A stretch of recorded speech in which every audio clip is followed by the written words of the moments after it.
And three, two, one. Good afternoon, Book of Face.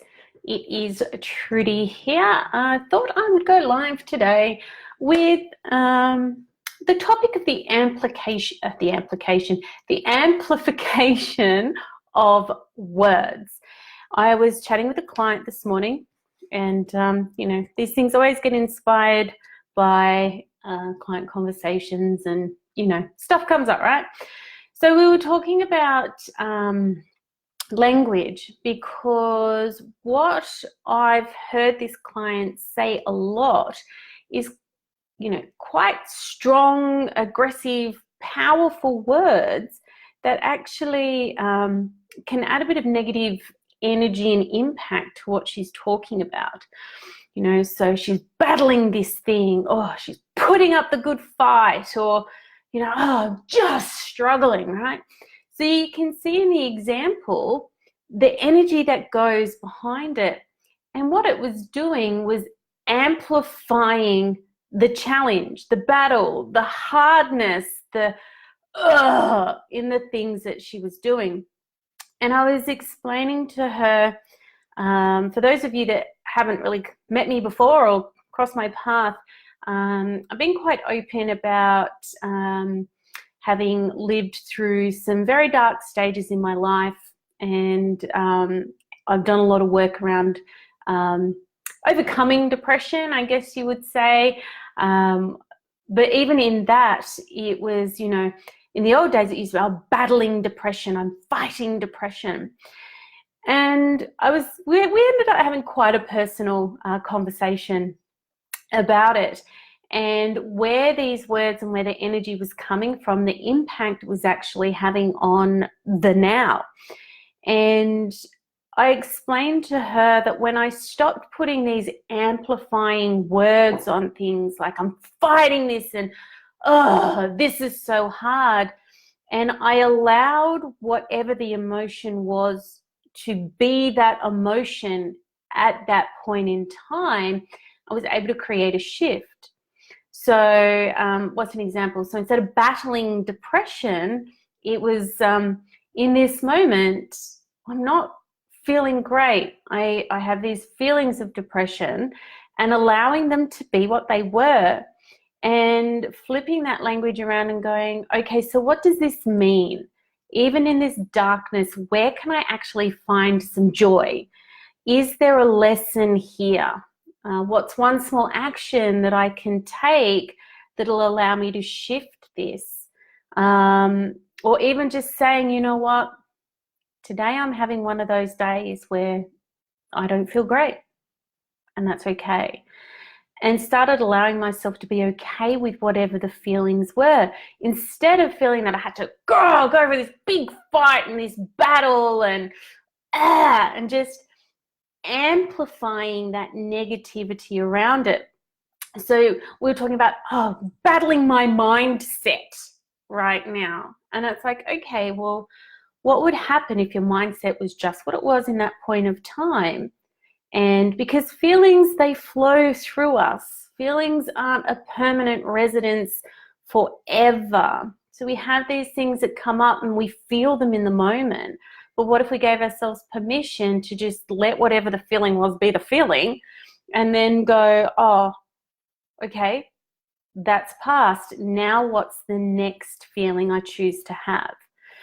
So I just really wanted to bring forward that point of like, how are you charging up your own experience with the words that we use? We talked about how you're dramatizing your own life, and you're not necessarily dramatizing it in a good way. Are you dramatizing it that it has to be this really intense psychological drama, or are you putting the words in and the energy that makes it more of an uplifting, pleasant kind of theatre show to experience? My background, I've done a bit of theatre as well, so, analogies flying everywhere. But I think it's something that we don't realize what we're doing. And when my coach at the time pointed this out to me, I was like, wow. Hi, Sue. I really am adding a lot of negativity to my day through the choice of language that I'm using to explain my present moment experience. So I thought today I would share what would happen if you, instead of making everything these big amplified emotional experiences, especially the ones that in that moment aren't serving you, and was able to learn how to sit back and go, this is the feeling I'm feeling at the moment, and that's okay. Because to be honest, I still have days where I wake up in the morning and I don't want to get out of bed, but I know those feelings pass because I'm a fluid human being, and the feelings flow. And I catch myself in those moments when I want to say that, oh my God, I'm so freaking depressed right now. And it's like, no, right now in this moment, I'm not feeling how I would really like to choose how to feel. So beware of the amplification of your language, the amplification of the words. Choose the words that are going to serve you. Choose to understand that, and this is my beliefs, that emotions are flowing, they're moment to moment. And, look and see, are you adding a drama to your life and your day and causing yourself more pain and hardship and stress than potentially you actually need to? And when I changed my self-language around this and started taking the drama out of it, my life actually changed quite a lot. So here, end of the live. I'd love your thoughts on it. What are some words that you can potentially let go of? And what are some words that you might want to add in? Like, I could say, I enjoy doing Facebook Lives. Or I could say, I love Facebook Lives. Doing them is epic. So there's some positive stuff around that as well. And yeah, I'd love to see which things you might decide to ditch. And if you know somebody who might potentially amplify the wrong language and might be making their life a little bit harder, send them over to this live. I'd love to have a chat with them. They can book in sessions, whatever. But it doesn't have to be this way.